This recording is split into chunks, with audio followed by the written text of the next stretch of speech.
Arthritis, with a focus on osteoarthritis, a community care clinic educational video. By the end of this video, you will know what arthritis is and what osteoarthritis is and how to manage the symptoms if you are diagnosed with this condition.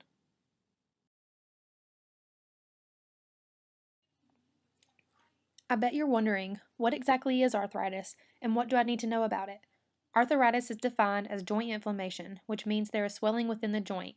Arthritis is not a single disease. It is actually an overall term used to describe 100 different types of arthritic diseases. In the United States, the most common types of arthritis are osteoarthritis and rheumatoid arthritis. During this educational video, the focus will be on osteoarthritis and how you can manage this condition.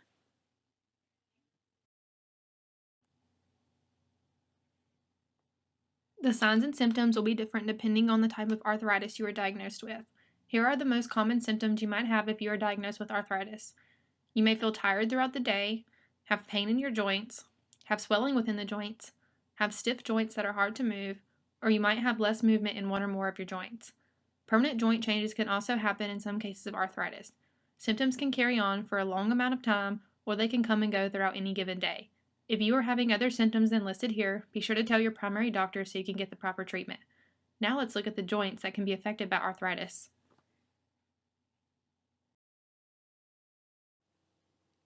We have many joints in our bodies such as our shoulder joint, knee joint, finger joints, hip joint, and elbow joint. Therefore, any one of these joints or multiple joints could be affected by the symptoms we just learned about. Again, remember, there are many different types of arthritis, therefore, it is important to discuss all of your signs and symptoms with your primary doctor to make sure you get the right diagnosis and treatment. Now let's learn more about osteoarthritis.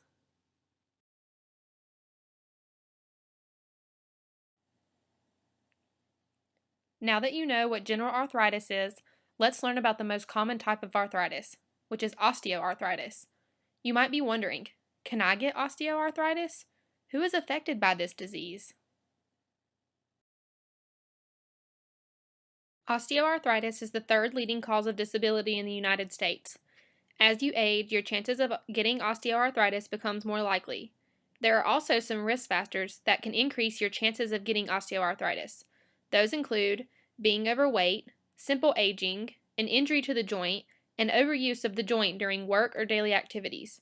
Now I bet you're wondering, what is osteoarthritis? To find out, we first need to take a look at a healthy joint and learn a few basics about the joint. Here is a healthy knee joint. The white area sandwiched in between the thigh bone and the lower leg bone is called cartilage. Cartilage is a slippery type of tissue that lets the two bones glide over each other, and it also cushions the knee joint. For example, when you are walking or running, the cartilage in the knee joint allows your knee to move smoothly without pain. Now let's take a look at a joint with osteoarthritis. Here is the knee joint with osteoarthritis. If you have osteoarthritis, the cartilage we just learned about begins to rub away over time. You may hear some people call this the wear and tear disease.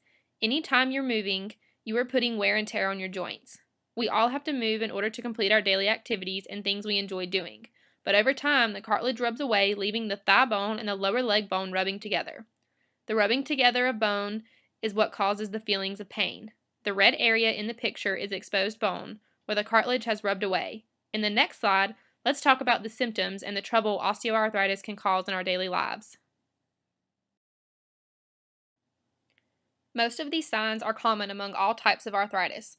However, let's talk about some specifics of osteoarthritis. If you have osteoarthritis, you will have more pain at the end of the day or after you have performed an activity such as raking leaves. Stiffness in a joint first thing in the morning when you wake up or after sitting for a long period of time. In osteoarthritis, red tender areas known as swelling will occur after an activity such as a morning walk. You may also hear a crackling noise in your joints when you move if you have osteoarthritis. And lastly, osteoarthritis can limit the amount of movement we have in our joints. Now let's talk about how these symptoms carry over into daily life. Osteoarthritis can really impact the things we either want to do or have to do during our day. Simple everyday tasks such as taking a shower, cooking, and feeding ourselves can become hard. Things like taking a walk with a loved one, doing laundry, playing with our children, and cleaning are all things that can become difficult if you are diagnosed with osteoarthritis. Let's talk about how osteoarthritis is diagnosed, treated, and how you can manage the symptoms.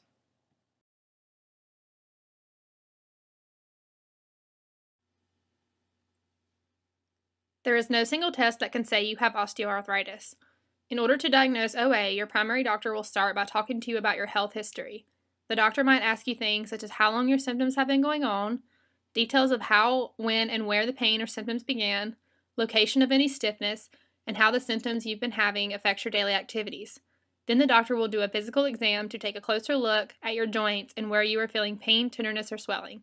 Other medical tests include x-rays of the problem areas, blood tests, or tests of the fluid in the joints. Now let's see how OA is treated. Unfortunately, there is no cure for osteoarthritis. It is a chronic, long-term disease that you will have the rest of your life. But let me just tell you, that does not mean you cannot manage the symptoms and live life to its fullest. The goals of OA treatment includes finding ways to control pain, stiffness, and swelling, improving the amount of movement you have in the joint, keeping a healthy body weight to reduce stress on your weight-bearing joints, such as the knees and hips, and getting enough exercise to keep the healthy body weight and strengthen the muscles around the joint to protect it. Here are some professionals that can help: your primary doctor, a rheumatologist, a physical therapist, and an occupational therapist. Let's find out what occupational therapy can help you do. An occupational therapist is a healthcare professional that can help you learn more about osteoarthritis, work with you to come up with ways to manage your pain, and an occupational therapist will focus on what you think is important to your life and how you can still do those things while having OA. Here are some ways OTs help people with OA: pain management, therapeutic exercises, adaptive equipment, energy conservation, and joint protection are all things OTs can teach you if you have osteoarthritis. Let's learn more about the last two: energy conservation and joint protection. Energy conservation refers to the way activities are done to lower the feelings of tired muscles, joint stress, and pain. By changing the way you use your body during the day, you can save your energy. Energy conservation will allow you to stay independent and be less frustrated by OA when the energy you have lasts throughout your day. An OT will look at your everyday activities and come up with simpler ways to do them so that you are not using as much of your energy. The main goal of energy conservation is to lower pain and lower the feelings of being tired. That way, by the end of your day, you should have completed everything you wanted to do but feel less tired. The main concepts of energy conservation are the 4 P's: prioritize, plan, pace, and posture. Let's look at each of those in more detail and talk about ways to add them to your daily life. The first P in energy conservation is planning out your day. First, think ahead. Think about the activities you are doing and how you are going to do them. For example, if you plan to cook pancakes for breakfast, think about each step you will do to accomplish cooking pancakes. After you have planned your activity, think of ways you can make the activity easier. You can make it easier by taking away steps you don't really need to do, or you can combine parts of the activity to take away extra work. So when you are making those pancakes, grab a stool and take a seat in order to take away standing during the whole task. Next, you want to keep your items organized and within easy reach in your workspace. For example, when you are making pancakes in the kitchen, make sure your spatula is within easy reach so you can flip your pancakes, and have a plate ready to set them on when they are done. Lastly, get prepared by gathering all the items you need before you start an activity. For example, before you start making your pancakes for breakfast, make sure you get all your ingredients and cookware out so you don't have to keep walking all over your kitchen in search of your items. When planning out your entire day, think about the activities you do during the day that make you feel very worn out, and make sure you complete those when you feel like you have the most energy. Planning is also very important when you have OA, because planning allows you to make sure you have enough energy during the day and that you do not overuse your joints. Now let's look at the second P, pacing. The second P of energy conservation is pacing. The goal of pacing is to make sure you are balancing your activities with enough rest to make sure you keep as much energy as possible during the day. First, make sure you give yourself enough time to complete activities so you don't feel rushed. Next, get to know your body and the signals it gives you to let you know that you are getting tired. These signals can be different from person to person, so be sure to listen to your body. Signs of tiredness include feeling sleepy, your eyes feeling heavy, sore achy muscles, and heavy breathing. Know when to stop activity before you get overtired, and make sure you are getting enough sleep to maintain your energy. When pacing during the day, be sure to balance your activities with rest and take enough rest breaks to make sure you don't feel tired. For example, sit down to fold laundry versus standing. This strategy can be helpful to take away some of the extra weight in your knees and hips, which is important if you are diagnosed with OA. You can also break up your large activities into smaller tasks. For example, hand wash your dishes and place them in a rack to dry versus drying them by hand. Remember to work at a pace that works for you. You are the only one who knows what tasks make you feel tired and what kind of pace will help you stay energized. When pacing during the week, be sure to plan large tasks like doing laundry when you have the most energy or on a day that you know you don't have much planned and can focus your energy on completing that task. Now let's learn about the third P, prioritizing. The third P of energy conservation is prioritizing. Prioritizing means choosing which activities are the most important to you and planning your day based on completing the important activities first. If cooking is very important to you and you only have enough energy to cook dinner in the evening versus sweeping the house, plan to cook and plan sweeping for the next day. It is also important to seek help if you find that you are getting too tired while completing everyday tasks. Ask your friends, family, or both to help take on some of your daily tasks so you can save your energy for the most important things you need to do. For example, if you live with another person, ask them if they can help with some of the responsibilities around the house, such as yard work. Or if you are out in the community grocery shopping, ask a store associate to help you lift items that are too heavy. Lastly, the types of tools you use during tasks can take away unnecessary use of energy, and they can also help with pain, especially with OA.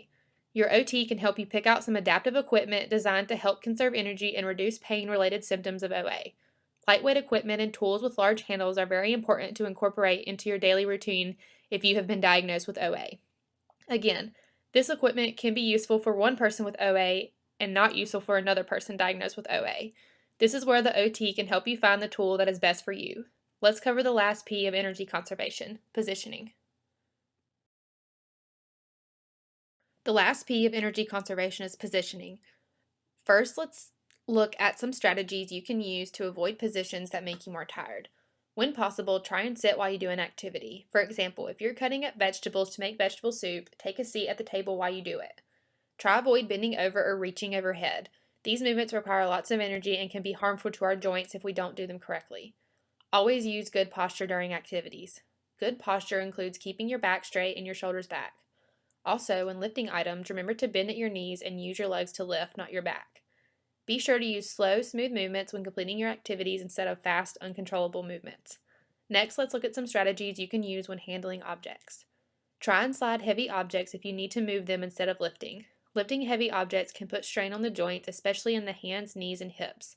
So sliding objects instead of lifting is very important for you if you are diagnosed with OA. When moving objects, use items with wheels, such as a wheeled cart, to move the objects instead of carrying them. You can also use items with long handles to take away the need to bend, such as using a long-handled dustpan when sweeping. Lastly, make sure your environment is organized. Keep your storage areas organized so that you know where your items are, and make sure you are working at a space with proper counter height. The counter should be high enough so that you do not have to bend over and put strain on your back. Also, try and avoid climbing the stairs when you can. Take a ramp or an elevator instead. Using these strategies can be very important to you and your success in managing your OA symptoms that we discussed earlier.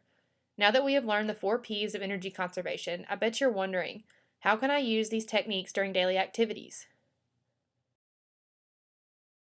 Energy conservation can be used during all of your daily activities, such as cooking, doing laundry, housework like sweeping the floors, eating, bathing and showering, and dressing. Let's look at a few tips for each of these tasks. When you are cooking, gather all the items you need to make your meal before you start. When possible, try and sit while you prepare your meal, like sitting down to mix ingredients. Try and choose meals with short cooking time so you have enough energy to eat after you are done cooking. When doing your laundry, move only a few pieces of wet clothing at a time. Water adds weight to your clothes and makes them heavy. When you are sorting your laundry to wash or folding it after it is dry, take a seat while you do it. Also, use your entire hand to pick up the laundry and not your fingers. This will help reduce strain on your joints. When you are doing housework, such as cleaning, try and divide your chores up based off of room and break up your chores during the week. For example, on Monday you might would clean the bathroom, and then Tuesday you might would focus on cleaning your bedroom. Try and use tools with long handles, such as the broom pictured, to prevent you from having to bend over. Also, try and sit to do your cleaning when possible. When you are eating, be sure to eat slowly and chew your food completely before swallowing. Try eating 6 small meals per day instead of 3 large meals. Eating 6 small meals takes away the amount of energy your body needs to digest a much larger meal, helping you to save energy. Also, try and avoid foods that make you feel bloated. Bloating can actually make it harder for you to breathe. When you are taking a bath or shower, be sure to give yourself plenty of time. Make sure you grab all the items you need, even your clothes, so they are ready for you when you get out of the shower. Sit down to undress, bathe, dry off, and get redressed. If you prefer taking a shower, there are special chairs made for the shower that will allow you to sit down. Make sure your towel is within reach, and if drying off makes you feel very tired, try using hand towels instead of a large, heavy towel.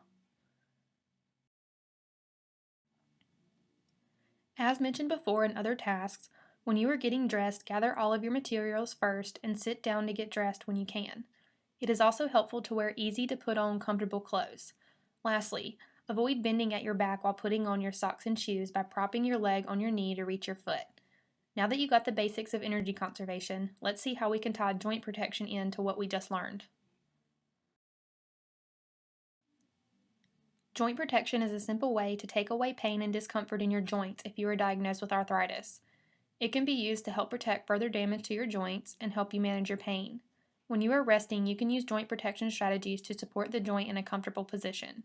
When you are doing activities, you can use joint protection strategies to change the way you do certain tasks to make sure you are not putting any more harmful force or pain on your joints that have arthritis. So you may be wondering, why should I use joint protection if I have osteoarthritis, and when should I use it? Joint protection helps to take away pain in the joint, prevent you from getting further joint damage or deformities in the joint, and it takes away the wear and tear on the joint. You should use joint protection techniques if you have been diagnosed with osteoarthritis and your joints are feeling painful and stiff. Let's go over a few techniques that can help you manage your symptoms. First, let's talk about some positioning techniques that can really help if you have osteoarthritis. First, avoid using a tight grip. Hold things no tighter than you have to, and if you need to use a tight grip, release it to take a break. Don't carry your purse, grocery bags, or other items by the handle.